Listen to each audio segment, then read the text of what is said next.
Welcome to the special 2018 seasons of the Wealth Standard Podcast, celebrating life, liberty, and property. You are currently listening to Life Season 1.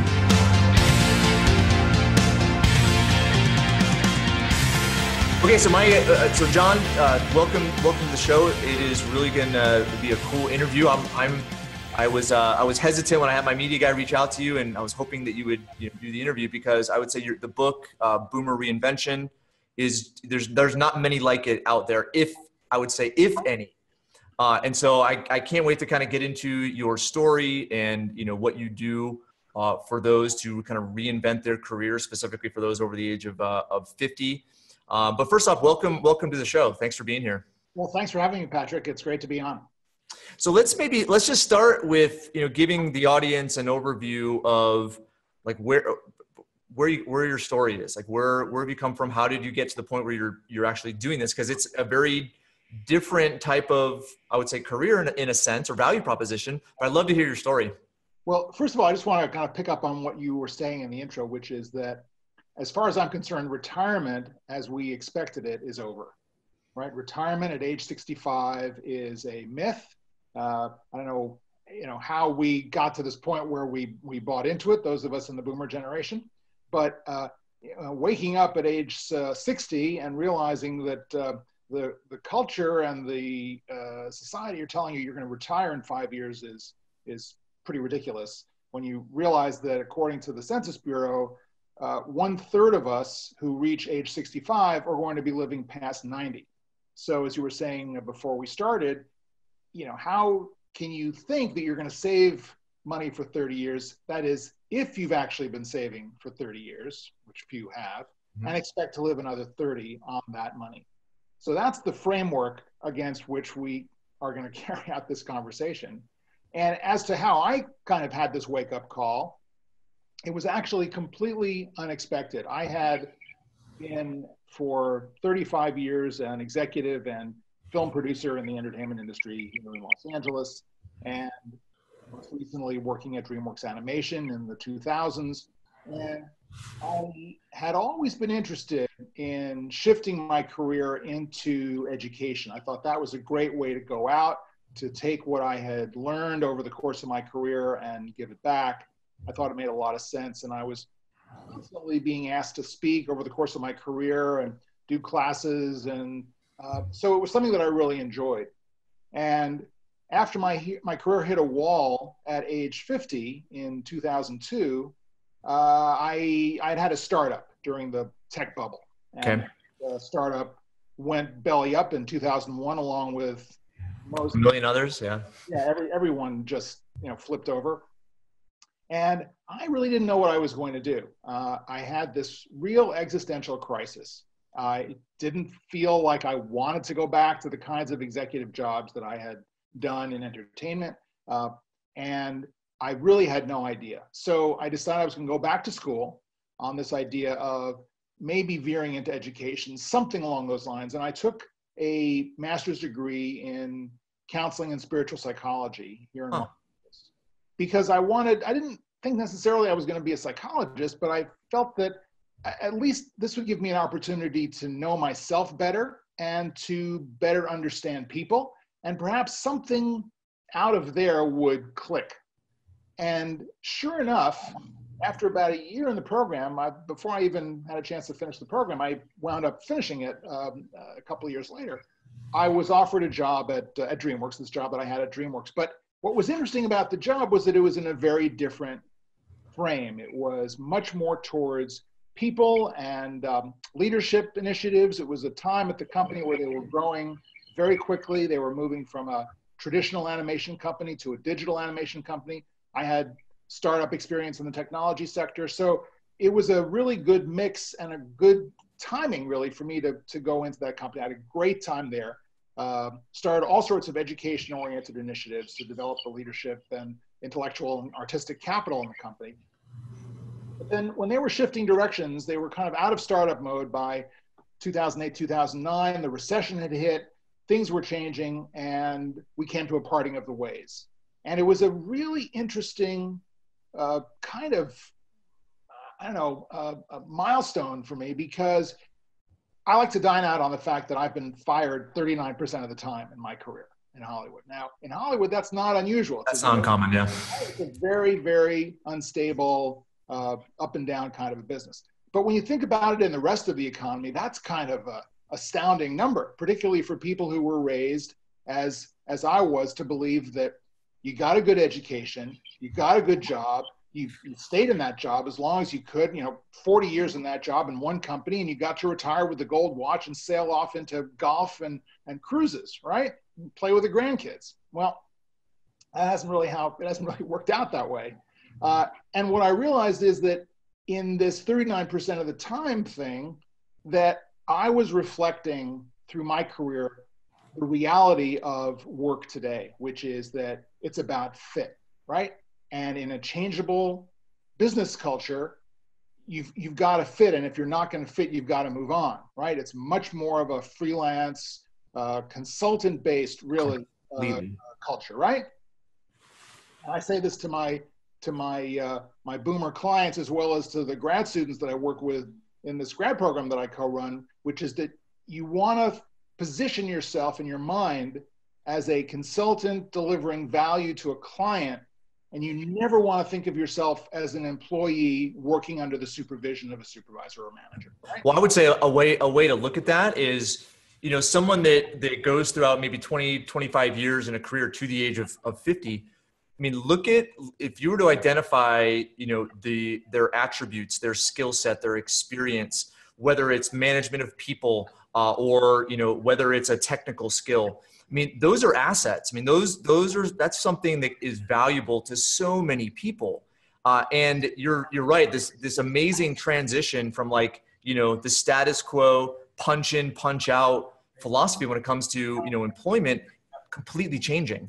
And it's changing daily. I mean, I have dozens of team members that work here, but we have about 15 now that are remote, that are acting either as an employee remote or as a consultant.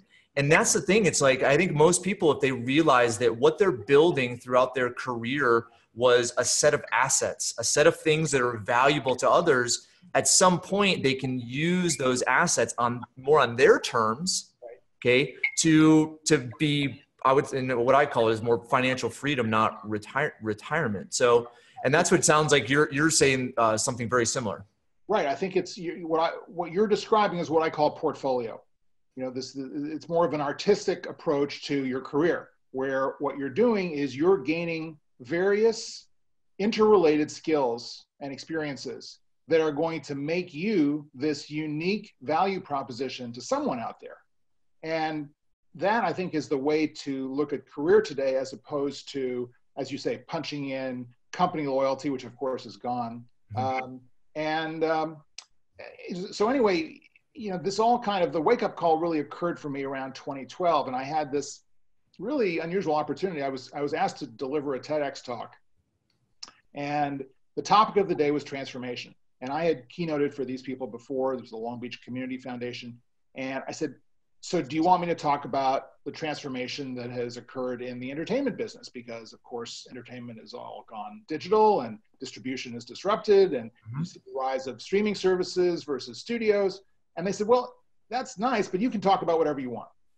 And I'm still not quite sure why I chose this topic, but I think I had been reading up about how boomers, older career people had been marginalized in the recession, lost 30 to 50% of their retirement savings, similar reduction in the value of their homes, many people underwater, and having a really difficult time recovering. And I thought, okay, what's the message here? We're being downsized in our 50s. We don't have enough money to retire. We're kind of caught short here. There are a few job prospects. The business culture expects us to just somehow magically move over and get out of the way. How are we going to stay solvent? And dipping into my experience in my own tempestuous career, turning myself around and turning setbacks into successes, and the skills that I learned in my psychology degree, I thought, okay, there's a methodology here. So I put together this 5-step career reinvention methodology. And I had, as you said at the beginning, there's not a lot of material around about this. There are a number of really great books about people who have reinvented their careers, case studies, very inspiring material. Jane Pauley wrote a great one called Your Life Calling. Mm-hmm. Really made an impression upon me. Carrie Hannon, who's since become a colleague and a friend, who's AARP's top jobs person, has written a couple of books on this. But there's very little about the methodology, how you do it. How do you apply it? So I thought, let me make this a really practical solution. So there's this 5-step methodology that I talk about in my TEDx. And I thought after a certain amount of time, people were saying to me, what are you going to do with this? And I thought, well, maybe there's an opportunity. And then people started approaching me about coaching. So I started coaching clients on this. And then about a year ago, just a year ago, I published my book, Boomer Reinvention, How to Create Your Dream Career Over 50, which deepens this 5-step approach with 23 strategies, specific strategies spread over those 5 steps to really give people a smorgasbord of choices in how they can actually today go about starting to empower themselves to make the career transition. Now all right, so I ask you this question because I would say, your theory is disruptive. Now it's talked about with others, of course, but if you look at someone that hasn't necessarily read a book or understood what you're trying to get across to them, and you're basically saying, listen, like, you're not going to be able to retire. Number one, like, it's this anti-life principle, right?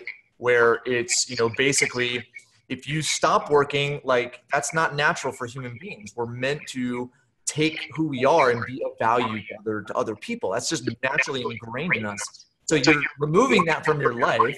Okay. But then, second, from a financial standpoint, okay, there's inflation, there's taxes, there's uncertainty regarding Medicare and Social Security. There's still this perpetuating, idea of, 4% rule, which is proven by a lot of analysts.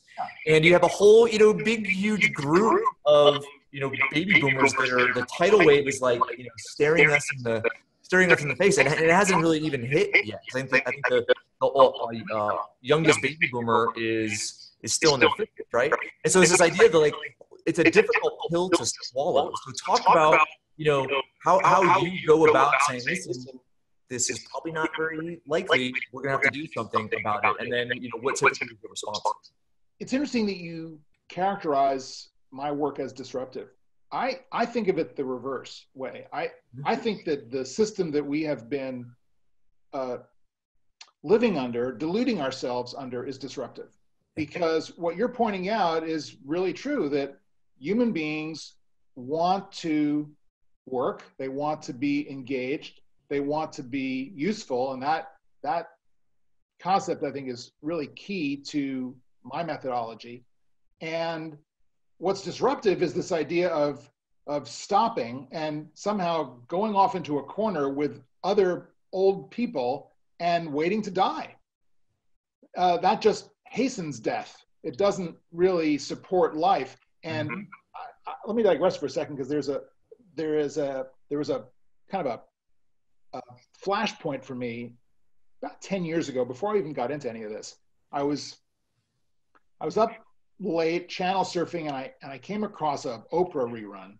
And she was on with Maya Angelou, and Maya Angelou had just turned 80. And Oprah says to her, so what's it like to be 80?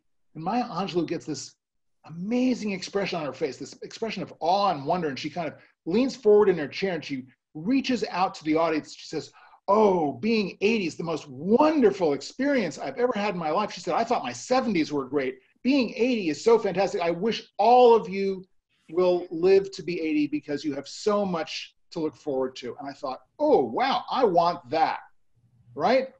I mean, who says that, right? Who talks about aging in such glowing terms? We're such a youth-oriented culture.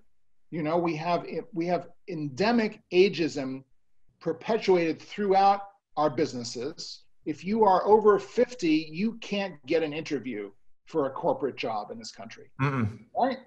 So I think what I'm doing is trying to restore the natural order, which is Also, psychologically, part of the deal of getting older, you want to be more engaged. You want to find meaning and purpose to your life. You don't want to go away. You want to reach out and mentor people and share your wisdom. And the joy that you get out of this is immeasurable. So why stop now? Well, here's the thing is the reason why I call it disruptive is because I would say the majority of those that have been, in their career for 20, 25 years, there's this hope of getting out because they don't necessarily like either what they do or the environment in which they do it. And that, or maybe the hours but they don't necessarily realize, right, that there is this world of consulting, that the employment, evolution is incorporating still a lot of offshore. I mean, I have a couple of developers that are in the Philippines, right, and they're amazing, and they do better work than those we had here. And they're a third of the, I mean, and you have also business consulting, corporate consulting, culture consulting, marketing consulting. There's so much out there that I would say younger companies are just hungry and thirsty and dying for that could be provided. But yet it's this, and that's why I said disruptive, is because I would say there's this disconnect between why a person wants to stop doing what they're doing. It's not because they're not providing value. It's because, it's too much, too many hours. It's, the environment is hostile, or it might be something that they don't necessarily like doing. So that's kind of what I meant by the disruption comment. And I think in that sense, you're correct. I think this is disruptive to a lot of the business culture that we're living with today. And the idea that you keep people on, right? There's a practice which is starting to gain traction, but slowly, called phased retirement, where instead of just showing someone the door at age 62, 64, 67, you retain them, perhaps on half-time. You start focusing them on knowledge transfer, succession planning, mentoring, and providing the wisdom of their experience so that doesn't walk out the door. Society for Human Resource Management, SHRM, has done repeatedly a study. I have an ongoing study about this, about the willingness of companies to retain and take advantage of the value that older workers provide.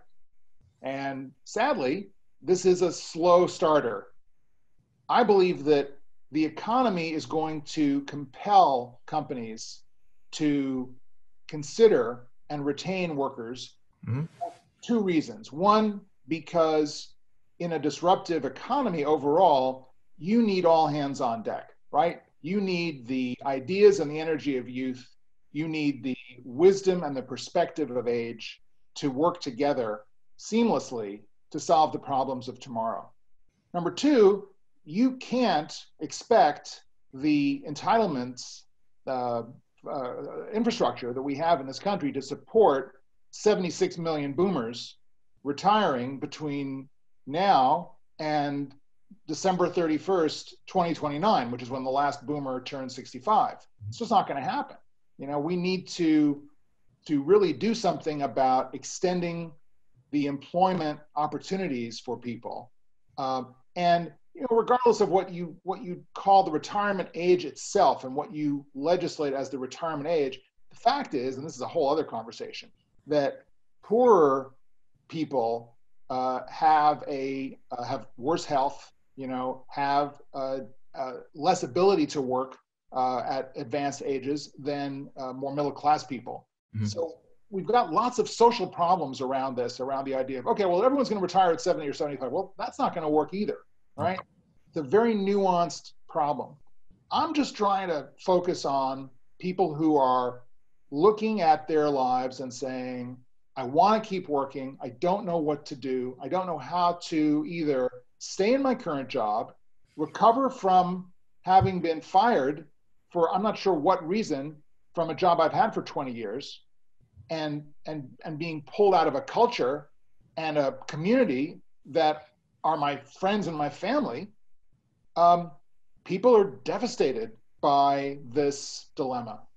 And I'm here to say there's a way forward. There's a way you can change your mindset about yourself. There's a way you can open up to new ideas. There's a way that you can leverage and distill the value that you provide and communicate it in a compelling, attractive narrative that people are going to notice. And that instead of sending 100 resumes out to job openings that you see online and expecting a callback, which you're not going to get, Nope.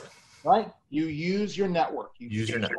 How to find your tribe online and in real life, in person, in networking events, and begin to piece together what someone called the other day, I love it, a lattice network, not a vertical network, but a lattice network. A lattice, I really like that. Of connections to land in a second act career. Well, and that's, I would also say, kind of how as I articulate it, is I consider relationships a huge asset that you have. And so one of the things for 2018 that we decided to do is use the John Locke, the philosopher John Locke's quote of life, liberty, and property. And we're breaking it into 3 seasons. The first season is life. And what we're considering life is that, you're your greatest asset, and your relationships and your network isn't very far behind. And so that's why I wanted to have you on, because you're absolutely right on everything that you're saying. And I look at, all the other issues that exist, and there are social issues. You have, a completely underfunded pension system, a completely underfunded, Medicare and Social Security system. I mean, who knows what's gonna happen? There has to be some major overhaul at some point, because it's just not financially feasible in the least. But we won't get off on that tangent. But the idea is that, and I'll use one of my consultants as an example. I was actually on the phone with her yesterday, and she just did her hair. And that's why I commented. I said, Elizabeth, your hair's really, really nice. And she's like, I used to be losing a lot of hair until, about a year ago, when she resigned an executive position at T-Mobile, where she ran a $1.5 billion budget, hundreds of employees. And she never really identified that her skill set was an asset. And she's recently, her and her husband have resigned their positions, and she consults now. But the consulting came from what you just identified, which is your network. So I love the idea of, of kind of building that into this phased approach. But why don't you maybe give us some examples? Elizabeth, the one I just mentioned, was one, and she didn't, like, some of the stuff that she has. I'm like, Elizabeth, you don't realize, like, how powerful, like, this, like, PowerPoint deck is, as far as how it describes this and how it does this. And I would say oftentimes people take for granted their experience, what they know, and how it might be valuable to the outside world. But maybe give us some examples of some of those people you've worked with that have made the transition. I think that would be really, really compelling for the discussion. Absolutely. I think the interesting thing about this work is that I find that everyone's got their own inflection point. That moment where they realize that there is a way forward, and it's not the way they thought. So I profile 7 people in the book. One of them is a guy named John Pugliano, actually lives in Salt Lake, who was a industrial products salesman, successful for his entire career, had a technical background, was in the armed forces, kind of came out, was recruited by a big chemical company, moved into paper products and did that for the bulk of his career, and never liked being a salesman. He had a big family, he needed to support them. But the accommodation that he made was that he would fly right and keep his nose clean and do his work. And he was fortunate enough to work with some people who supported him and were good bosses. But he was always day trading on the side. And he built up probably about a low 7-figure, $1 million+ nest egg from his day trading over the course of maybe 15 years. Wow. And then he got fired. He was, I think, in his early 50s, got fired. He saw it coming. He knew it was going to happen. Company was bleeding money. He knew that sooner or later he was the guy in the meetings who was always, a bit of a barb. And so, sure enough, the day came and they fired him. And he'd been having these conversations with his wife about what he should do. And she kept saying to him, look, you hate the sales business. Don't get another job. Become a financial advisor. You've done great for the family. Why don't you just do this professionally? And he said, oh, I can't do that. And he had all sorts of reasons why he couldn't do it. He wouldn't be able to get certified. He didn't want to work for a brokerage. He didn't, like the financial people that he had met. He found they were too corporate, da, da, da, da, da. And she insisted that he look into this. And sure enough, he figured out a way to study up and get his own certification as a financial advisor and got himself registered. But even as he was doing this, he was interviewing with other companies because he kind of felt that, well, maybe he should get a corporate job and kind of keep doing the work that he'd been doing and the way he had been doing it. But every time he would interview, he would get this kind of cold sweat and this kind of horrific feeling about going back to work for a corporate concern. And he wound up launching his advisory. He's about 3 years into it now, 3 or 4 years into it, and he's doing phenomenally well and has never looked back.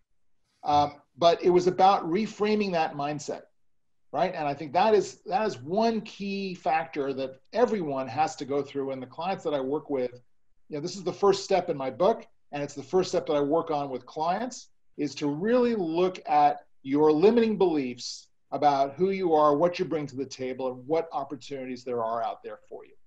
And I would say that's one of those things that's easy to say, but it's very difficult to do because it's a psychological paradigm that has been around for probably decades, and suddenly shifting it is hard. I mean, we had our little stand up this morning, and we had it went way longer because we had a really good discussion on the importance of words and their meaning, what we think they mean and what we're trying to convey. And if those words, they align. And that's the thing, is the more we tell ourselves something, the more it becomes a reality. And that's the big thing as far as the big pill to swallow, is that, retirement isn't natural. That, there is a possibility where your skill set is valuable outside of the framework in which you're employed right now. Right. And you can't think that, and there's probably some exceptions, but if you're paid for something, it's proof that you're valuable, right? That's the purpose of money. Money represents value. That's it. And if you've built that over the years, that's why your employer pays you, is because you bring that value to the marketplace. But having the shift of what the marketplace means, right? And then how your services or assets will be valuable, in it. That's another thing that people just have, the doubt concerning it. But yeah, your example is perfect because a lot of industries are going independent, and they're not in this big corporate structure. And that's what we are. We're independent. We're independent on every front. I don't want a corporate person, telling me what to do. I may need to edit that out of the podcast. Just kidding. But that's the idea. That's the idea of like these independents, and a lot of financial services companies are going there. But I look at just the other segments of the economy, and they're going there too. It's really cool to see. But as you were talking, I was thinking about the movie with Robert De Niro. Sure, The Intern. The Intern. Yeah. That's kind of like, you probably watched that, and like all these like, the hair on your neck was probably standing up because obviously it aligns perfectly with what we've been saying.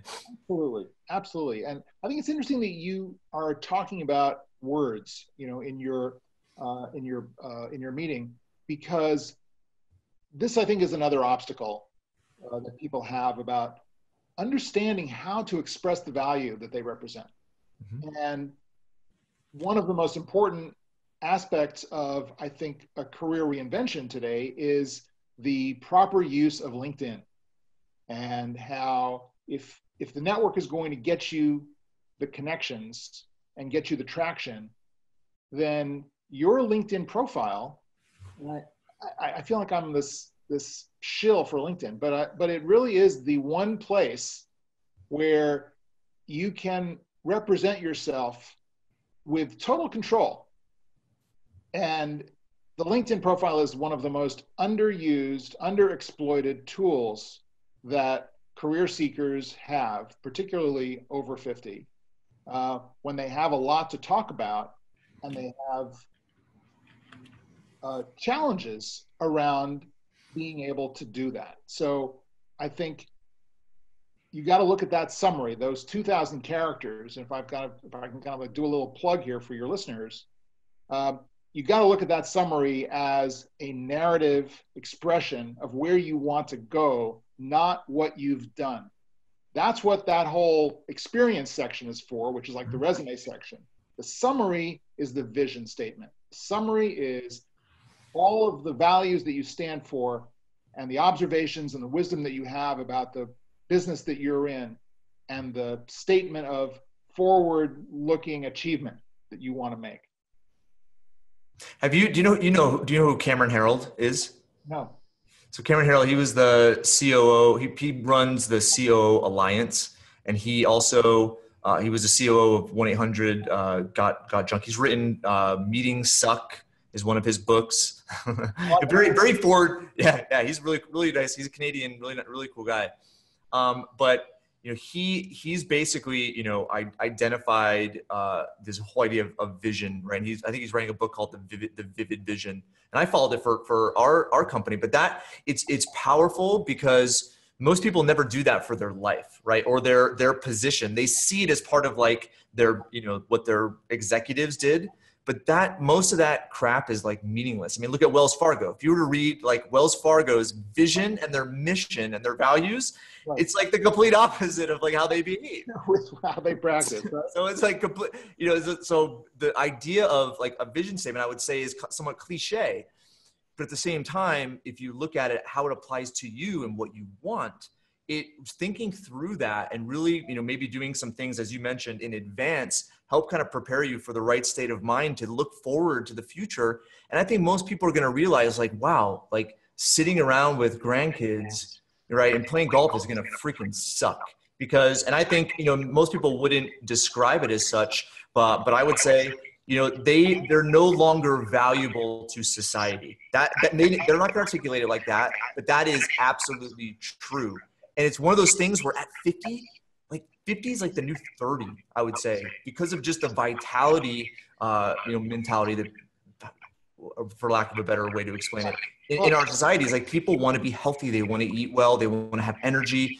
And, they're going to be in this point where, they have so much of that, but if it's not used, if it's not exercised, with things that are valuable to others, like that, people feel that, like they realize, I mean, probably after the fact, and they're just not able to articulate it that way. But I would say, putting the framework as you have really allows people to understand, wow, this is like a second life for me. This is it is the reinvention, but it's like a second life. And it's a life where it's not going to have as much pain. It's going to have so much more pleasure because you can provide value, provide services on your terms, right? If you're doing it from a consulting standpoint, okay, but you also can mix in the other aspects of life, the stuff with the grandkids, the vacations, the travel, the golf. It's not going to be the same dynamic, but yet you still retain, the ability to be valuable to other people, right? Instead of taking value, which is most people in retirement. I don't think we should sugarcoat it, though, and I think it is challenging. I think that there are a lot of obstacles for people, both internal obstacles and external obstacles, to maintaining a career past 50. I think that the world is changing, and I clip and curate articles 2-3 times a week on my social media outlets around all of these issues, and I'm starting to see some positive signs that companies are beginning to recognize the value of retaining older workers. But it is still a challenge. And I appreciate what you're saying about the ageful qualities of getting older today. I would say that 50 is the new 50. I think we've never really been here before. And as you suggest, this is a second act. We never used to have this period. It was like one job and you retired. And now, because people are transitioning at this later age, and all of that meaning and purpose quotient goes along with it, I think it's a different proposition. At a time, interestingly, where, and what you describe in terms of lifestyle and work style, working remotely, work-life balance, Tim Ferriss and the 4-hour work week kind of kicked this off about 10 years ago, looking at how technology helps us leverage our ability to deliver value versus time. Mm-hmm. And that's, I think, an important lesson that I'm trying to impart to older workers who are still locked into this idea of working a 40-hour week and punching a clock, and that they should be paid for that. And I'm saying, no, you shouldn't. You should be paid for the real value that you deliver. And you've got to figure out how to qualify that and quantify that and really turn yourself into a product in a way, mm-hmm. offering a specific solution in a specific niche. You never want to walk in and say, I can do anything, what do you got? Because no one wants to hear that. So where do you usually start with consulting? I mean, you talked about this whole phased approach, but I'm assuming it's not once a person left their career. I'm assuming that it's maybe like in the interim, or maybe they're thinking about it. Why don't you maybe talk about where most of your clients are right now, and then maybe some of the first things that you do to kind of move them into this paradigm. It's interesting. I prefer to work with people who are still in a job or still have a business. I've got 2 groups of clients and some individual clients I'm seeing right now. They're all over the map in terms of age. I mean, I'm working with a man who is young, who's 37. I'm working with another guy who's 45. And the reason I'm working with them and they came to me is that they're saying, look, I know you talk about working with older people, but I'm staring down the road at the next 10, 20 years of my career. I don't want to wake up at 55 and be done and have that incredible uphill climb that I'm seeing other people have to endure. So I want to start early, and I love that. I think that's really proactive, because it really is figuring out at any age, whether you're 35, 45, 55, 65, what is the sustainable, personal, unique value that I provide, that I want to provide, that I can get up and do every day with a smile on my face and sustain that for the next 20, 30 years of my life. That's really the question. And unfortunately, some people that I work with are out of work. They've been out of work for some time. They come to me after having knocked their heads against the wall for 6 months, trying to get job interviews and being turned down, or making it through the spanking machine to the top 3 candidates and getting turned down. Those are challenging situations, because these are people who need to put bread on the table right away, and also plan for a longer term career. So that's a challenging situation, but I've fortunately been pretty successful at helping people turn their careers around and get back to work. And interestingly, the statistics are in my favor. It's not so much I think that I'm particularly good at what I do, although I think I'm pretty good at what I do. But 80% of people, and they've done surveys on this, 80% of people who are facing a career challenge in their midlife, 40s, 50s, into their 60s, 80% of those people are able to turn around and succeed and be happy with the choices that they've made to get out. So it's possible. So it sounds like the scope of people that you work with is pretty broad. And so maybe talk about, as we kind of wrap things up, because we could probably go on all day, but I would say the scope of services. It sounded like you do some one-on-one consulting. Obviously, you have your book. But what are some other ways in which people can learn more about you and learn about your perspective on things and what you're doing and possibly how to connect with you? Sure. Well, it all starts on the website, johntarnoff.com, and you can Google me, and all the social media will come up as well. But get on my list, and there's a guide to the 5 steps and 23 strategies that will pop into your mailbox. And think about coaching if you're in a situation where you're looking to plan the next 20, 30 years of your career, and you're either feeling that you're in danger of being downsized in your position, or you feel, and I've worked with clients in this arena as well, that you want to reinvent your career in your current company. If you feel like you've kind of gotten to the end of your rope and you're either not being appreciated or you're being kind of shunted aside, there's a way potentially to reinvent yourself right in that job. Mm-hmm. So lots of different possibilities there. And if you want to kind of follow along with John here, I'm available. I'm at the other end of an email message, and I'm learning all the time about what people are undergoing at this stage. So the more input I get from people who might be listening to this podcast, the better. And I'd love to hear the success stories as well. I'd love to hear about people who have turned their careers around.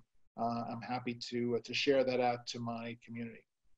Well, we have a lot of those. We have a lot of those cases. I mean, I've talked before on the show. I'm part of a network called the Prosperity Economics Movement, and they're basically advisors that are kind of bucking the status quo as far as retirement. And that's how I heard about you initially, is through a recommendation from someone in the group. And it's one of those things where like it's evident to us, and it's becoming more evident to others. I mean, Ferris a number of years ago, with his first book, like that, he started to recognize it there. And I think all those books that have succeeded, say ultimately the same thing. And it's one of those things where I think that's part of life, is to discover that there is something that you can provide to the world, and it's not this like snapshot in time. It's this ongoing thing, and that's why people at all ages can learn, and they can grow, and they can adapt, and they can be more valuable. It's I don't know if you're probably familiar with Simon Sinek, but I love his whole like infinite game conversation, really, where it's you're not in the finite game where there's an ending, right? You're in the infinite game because that's kind of humanity, right? The infinite game is one of these things where it's like your purpose and the connection between who you are and what you provide to other people. Like that connection should never end until you pass away. Yeah, I think that's great. I mean, it really is. And this, I think, is something that you get as you get older. You get this realization that process is purpose. Mm-hmm. Well said. That's a great quote. I have to have you on again, because this is a topic that I think like so many people need to hear. And it could be for their parents, it could be for themselves. But I think the evolving kind of arena as far as work is concerned, the professional arena is changing so quickly. Downtown Salt Lake, it's just, I'm not sure when's the last time you've been here, but it's unbelievable, like all of the building that's going on. There are apartments everywhere. When I moved here, there was hardly any. And now you have just young, this thriving economy based on how many, of these, millennials that are, finding themselves in the workplace. And that right there is influencing huge changes when it comes to company culture, when it comes to business processes, when it comes to leadership, even like the physical structure of an office is completely changing. And, I think sometimes those, many that have kind of are in this mentality of this is how things have been, this is what I've been taught, and, are unwilling to maybe course correct. I can see that there's a lot of anxiety out there, but it's a good thing. I mean, this is life. This is what we do. This is what humans do. What we've always done. Talking about office, I'll just like end with this kind of a grace note on this. I have this recommendation that you want to move people out of the corner offices and put them into the bullpens. Mm-hmm. Right? That's the destiny for a senior manager, right? Is to get back into the bullpen and provide the real on-the-ground value that mm-hmm. their experience can provide, as opposed to thinking that they need to maintain this quote-unquote senior status. It's like, really, for what? You've done that. Now it's time to really seed the next generation and share all of the value that you provide and learn from the people in the bullpen, from the younger people coming up. Because there's a tremendous amount that I think we can learn at older ages from younger people. Yeah, and that's we can obviously have a podcast on like that topic alone, because there's this kind of built into, Americanism, this hierarchical theory, right? Where it's kind of like you get a title and somehow like you're superior to other people and nobody else is valuable, right? And it's so toxic. And I think that's kind of where those toxic environments come from. But in the end, like you alienate, you get worse performance, you get people that are disengaged. I mean, we don't have to go kind of off on that tangent, but that is like, you're totally right. All right, John, I'm sure you got better things to do. Let's definitely connect again. It's been an awesome interview. I appreciate your time. I'll give you the final word. Keep reinventing. People ask me, it's like, do you think you should be, thinking about this as a lifestyle? I say, absolutely yes. In a disruptive, changing society, we need to think of ourselves as career reinventors at every turn. Love it. Awesome. Okay, John, thanks for your time. I appreciate it. We'll talk soon.